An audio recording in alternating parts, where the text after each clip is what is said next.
ഭർതൃപീഡനം മൂലം ആത്മഹത്യ ചെയ്യുന്ന സ്ത്രീകളുടെ വാർത്ത കുറച്ചൊന്നുമല്ല നമ്മൾ കേൾക്കാറുള്ളത്. സ്വന്തം ജീവിതം ഏതോ ഒരുത്തിനു വേണ്ടി നശിപ്പിക്കാനുള്ളതല്ല, ഒറ്റയ്ക്ക് ജീവിക്കാൻ പെൺകുട്ടികളെ പ്രാപ്തമാക്കണം എന്നാണ് ആദ്യം പറഞ്ഞു പഠിപ്പിക്കേണ്ടത്. എന്നാൽ എല്ലാവരും ഒരുപോലെ അല്ലല്ലോ. ചിലർക്ക് അങ്ങനെ ഒന്നും താങ്ങാനും പക്വതയോടെ കാര്യങ്ങളെ കൈകാര്യം ചെയ്യാനും ഒന്നും പെട്ടെന്ന് കഴിഞ്ഞില്ല എന്ന് വരാം. അപ്പോൾ ആ നിമിഷം അവർ ആത്മഹത്യ ചെയ്തു പോകുന്നതും ഒക്കെ ആകാം. വീണ്ടും പറയാനുള്ളത് ഇത്തരത്തിലൊരു പീഡന കേസ് തന്നെയാണ്. കുണ്ടുങ്ങലിൽ യുവതി ഭർത്താവിൽ നിന്ന് നേരിട്ടത് ക്രൂര പീഡനം എന്ന പരാതി.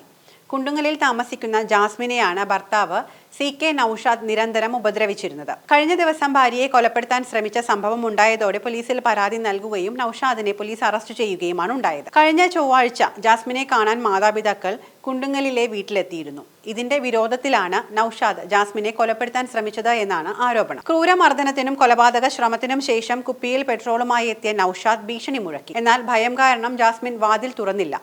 ഇതോടെ വീടിന് മുന്നിൽ നിർത്തിയിട്ടിരുന്ന ജാസ്മിന്റെ സഹോദരിയുടെ സ്കൂട്ടർ ഇയാൾ പെട്രോൾ ഒഴിച്ച് കത്തിക്കുകയും ചെയ്തിരുന്നു. ക്രൂരമായ മർദ്ദനത്തിന് പിന്നാലെയാണ് നൌഷാദ് പെട്രോളുമായി ആക്രമിക്കാൻ എത്തിയത് എന്നാണ് ആരോപണം. ജാസ്മിന്റെ മുഖത്തും കൈകളിലും അടിച്ച് പരിക്കേൽപ്പിക്കുകയും ചെയ്തിരുന്നു. കത്തികൊണ്ട് നെറ്റിയിൽ വരച്ച് പരിക്കേൽപ്പിച്ചു. ഇതിനുശേഷം വീട്ടിൽ നിന്നും പോയ നൌഷാദ് പിന്നീട് പെട്രോളുമായി തിരികെ എത്തുകയായിരുന്നു. നൌഷാദ് നേരത്തെയും ക്രൂരമായി മർദ്ദിച്ചിട്ടുണ്ട് എന്നാണ് ജാസ്മിന്റെ ആരോപണം. ജാസ്മിൻ നേരത്തെ ജോലി ചെയ്തിരുന്ന സ്ഥാപനത്തിൽ സുഹൃത്തുക്കൾക്കൊപ്പം ഫോട്ടോ എടുത്തതിനെ ചൊല്ലിയായിരുന്നു ഇതിന് മുൻപ് വഴക്കുണ്ടായത്. ഇതിന്റെ പേരിൽ പലതവണ മർദ്ദിച്ചു. ശ്വാസം മുട്ടിച്ച് കൊലപ്പെടുത്താൻ ശ്രമിച്ചതായും ജാസ്മിൻ ആരോപിക്കുന്നുണ്ട്. നീ എന്റെ ഉറക്കം കളഞ്ഞു, അതുകൊണ്ട് നീയും ഉറങ്ങണ്ട എന്ന് പറഞ്ഞ് ഉറങ്ങാൻ സമ്മതിക്കില്ല. തലയിൽ വെള്ളമൊഴിക്കും, കൈ പിടിച്ച് തിരിക്കും, വായിൽ വിരലിട്ട് അകത്തിപ്പിടിക്കും, തലയ്ക്കടിക്കുകയും ചെയ്യും. ചൊവ്വാഴ്ച പുലർച്ചെ കത്തിയെടുത്ത് നെറ്റിയിൽ വരച്ചു. കൊല്ലുമെന്ന് പറഞ്ഞ് ശ്വാസം മുട്ടിച്ചു. ശ്വാസം കിട്ടാതെ താൻ പിടയുമ്പോൾ വിടും. വീണ്ടും ഇത് ആവർത്തിക്കും. ജാസ്മിൻ ഇങ്ങനെയാണ് പറയുന്നത്. അതേസമയം നൌഷാദ് ലഹരി ഉപയോഗിക്കാറുണ്ട് എന്ന് ജാസ്മിന്റെ മാതാപിതാക്കൾ ആരോപിക്കുന്നുണ്ട്. കഴിഞ്ഞ ആഴ്ചയും ആക്രമണം ഉണ്ടായെന്നും ഇവർ പറഞ്ഞു. പോലീസ് അറസ്റ്റ് ചെയ്ത നൌഷാദിനെ കോടതിയിൽ ഹാജരാക്കി റിമാൻഡ് ചെയ്തു.